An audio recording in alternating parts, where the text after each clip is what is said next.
Next question is, I manufacture and wholesale specialty food products to regional grocery stores. I've trained my buyers to expect discounts. I close almost every deal with I can do 15% off for your first order. Now I'm having trouble raising prices without losing accounts, and my margins are suffering. How would you go about breaking the discount cycle once you already started it? Well, when you train your buyers to expect a discount from you every time, then raise your prices then and still give them a discount. It's the bottom line is still. I mean, I don't know. I mean, what do you do? It's like you ever go like, oh, we've got 30% off, and you go to that store and you see that their stuff is like 30% priced higher than than the next person selling it, and it's specialty stuff. Um, I would say the first thing you do is you narrow it, at least narrow the discount. Like, yeah, I can't do 15% anymore. I mean, just, things, whatever your reasons are, it's only 10. And then it whittles down. And then maybe on the other side of that, you raise and then work on building some other value into this it's not all about price. Because if you always sell by price, you're going to die by price. And that sounds like what he's doing. Sell by price, die by price. It's like that's what he's doing to himself. So I think you got to kind of hedge it. You got to kind of raise one side, lower the other, and just get them out of that mindset and bring some other value there. And I guess that would, remind them how easy it is for the product to get in there. The product's moving, whatever. I mean, he knows what the benefits are for his products to them. Remind them of that instead of reminding them of the price. Build value, uh, increase value before you lower cost. And if you're going to lower cost, what we always do is take something out of it. Like I can do it at 15%, but I've got to take, the Happy Meal play toys out. You still get the burger, we don't get the rest of those stuff. Something has to come out. And I would, look around, think, ponder, walk with wonder about how do you increase value? Like, can you have a better conversation instead of just, if all the people are coming to you because you're cheap, cheap, cheap, maybe you should get new clients, that your new clients come on and you go about this a little bit differently. And you start talking to, I think also one of the things that we found too is even with people who, if you start having a different conversation, or you start having a different conversation, maybe creating different value to the people that keep coming back to you, uh, if you raise your price, they don't go away because they appreciate you. They appreciate your follow through. You do what you say you're going to do. They trust you, and if they look around to the rest of the world, they don't trust. Most of your trust is at a really low point in the world today. They don't know who to trust or what's coming next. People claim, that they want change, but rarely, and they'll vote for it, but they rarely will they actually change. So they won't change that fast. If you start, increase value, start increasing value, and with the idea that also with your existing clients that your price is going to increase too. Your margin is going to get higher. Yeah, focus on increasing value. And one of the things too is there's a lot of stories about like mental hurdles, mental blocks about a price for a certain thing. Like the old one that I use is, remember when there used to be video stores? Video stores long ago was 99 cents for a movie. Everybody in the world charged 99 cents, and everybody's afraid that the world's going to end if they went to a dollar, because a dollar is so much, mentally they figure a dollar is so much more than 99 cents. Of course, it's a penny, but is it going to mean like nobody's ever going to come back? Well, somebody got bold out there and charged, it was like $1.29, and everybody still came to the same store. They didn't go, and then it's like everybody switched to $1.29. So then everybody increased their profit by 30%, and nobody went anywhere. And if you provide, like I used to go to a massage guy for 14 years, saw him every Friday, and every Friday he would bitch and moan about how little money he made. And I go, well, and finally I said, look, if you don't raise your price, I'm not coming back. If you don't raise it, because I go, why do you suppose I come to you? He goes, well, because I'm really good at what I do. Yes, I've been coming every year for 14 years. I've been every week.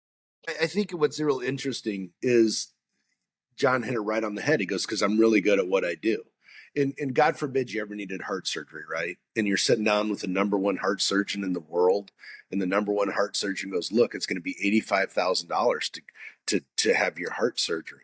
Are you going to go, hey, I'm going to shop that out. Let me get back to you. No, you're not going to do that. You're going to go with the number one heart surgeon in the country. This guy was, and I know he's talking about, because I've also gone to the same guy, when you're get my age and you're doing racquetball and you get all kinds of ailments. This guy knew his stuff. He was really, really good at what he did, but he didn't understand that. And it's like, well, make it two things: be really, really good at what you do, and make it very easy for people to do business with you. My daughter's birthday the other day, and speaking of massages, I called one place to get a massage for her birthday. Well, they didn't answer. They put me into voicemail. And then they go, well, go online. And then they sent me this. And I had to go online. I was trying to figure out how to log in. And I went, this is absolutely ridiculous, right? So I went to a different salon to get a massage for her that was more money, but I gladly paid it. I literally was having like heart issues trying to log in. I was like, oh, I'm stressing out. It was like a cumbersome. And then they called me a day later, like, hey, did you still want that massage? I'm like, dude, you're a day late and $1 short. So, you gotta understand like the psychology of buyers, of people. And if you're only selling to people that it's always about price, those people you can't keep them. You got to establish different relationships. Yeah. If it's all about price, you're right. Chuck hit the nail on the head there. If all your buyers are concerned about price, they're not going to be buyers. They're not going to be your customers very long. Right. If customers are only concerned about price, they're not going to be your customers very long, because if somebody else comes up with a nickel cheaper, gone. Their mindset and yours is that they should go elsewhere because you sold them on price. So if you sold them on price and somebody's cheaper, well, you should tell them to go over there because it's a better deal. Selling on price is a really bad idea. And this guy too, I go, well, how do you come up with your price? And he goes, well, I looked around at everybody in the area, and I didn't want to be on the low side, didn't want to be at high side, so I went right in the middle. And it's like, well, that's the worst strategy, because now you look like everybody else based on price. Meanwhile, you've got loads of experience. You're really good. You've got special certifications and special experience. You've even taught other people how to do massage in these certain ways, and you've innovated new things. Yet you price yourself in the middle, so immediately you look like everybody else. If somebody does look online, they go, well, you don't know. If they're shopping on price, you're not going to get them. You're not going to get the ones that are really like Chuck said, well, if you're my age and you'd be playing these sports and he's a high net worth guy and he wants the right sort of thing, he's probably not shopping on price. And he's exactly the kind of person that you want. And you're totally missing. Yes. Totally missing. Yes. One of the things I suggested, well, one, what would happen? I said, well, what would happen if you doubled your price? He goes, well, I might lose half of everybody. But he didn't have the what do you call it either? He didn't have the balls to try it. He thought it sounded like it, and most people don't. We've done it a little bit. We've never doubled our price on things, but we have a long time ago. There was a couple maintenance agreement kind of things that we sold for really cheap, and we increased by 50%, and 50%. And you know how many people left? I don't think any, did we? Zero. Not one person left, and we increased it by 50%. And it wasn't something like, it went from $100 to, or it went from but it's all relative. It was like I don't know, it was like $7, and it was $6.99. We went to $9.99. Nobody left, and there are a lot of things like that they appreciate what they're getting, and we're still selling it probably too cheap. Yeah. So if we were going to wrap that up, so let's because we've covered a lot of ground on that one. What was his question? And then let's give him like the 1.5 takeaways.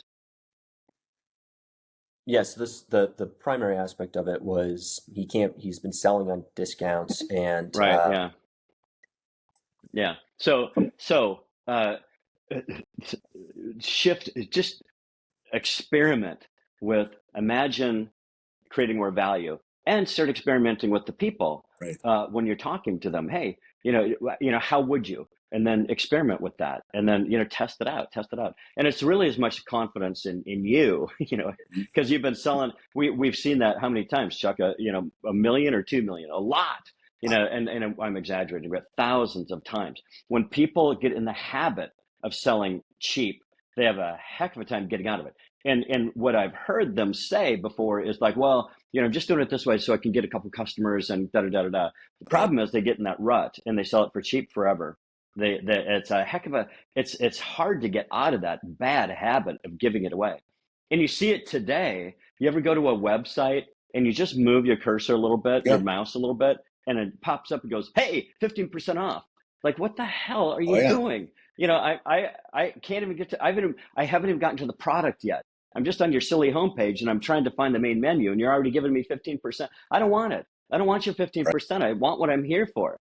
Keep your 15%. I'm here for this other reason. It's I don't know who dreamt this stuff up, but Well, and that may work if you're selling like a one-off product, right? Like, oh, I sell the monocular, like you see it on YouTube, right? You can see like 800 miles away, the military version monocular the government doesn't want you to have, but you could buy it here for $39.95, right? What Chuck's algorithm is on YouTube, right. like conspiracy theory. Peeping on his neighbors who are a quarter mile away. Yeah, maybe. Now we know. I'm that guy. No, I'm not that guy. But yeah, right. But but he's selling something that these are like business relationships, right? Like these are long-term relationships with people.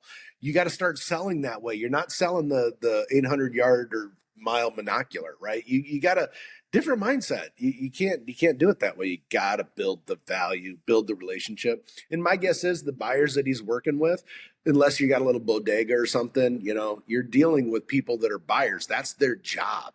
So you better be good. You better be starting to build rapport. You better make this buyer's life really easy so he looks good to his employer, and then that buyer won't leave you like, look, yeah, this stuff might be a little more expensive, but it moves.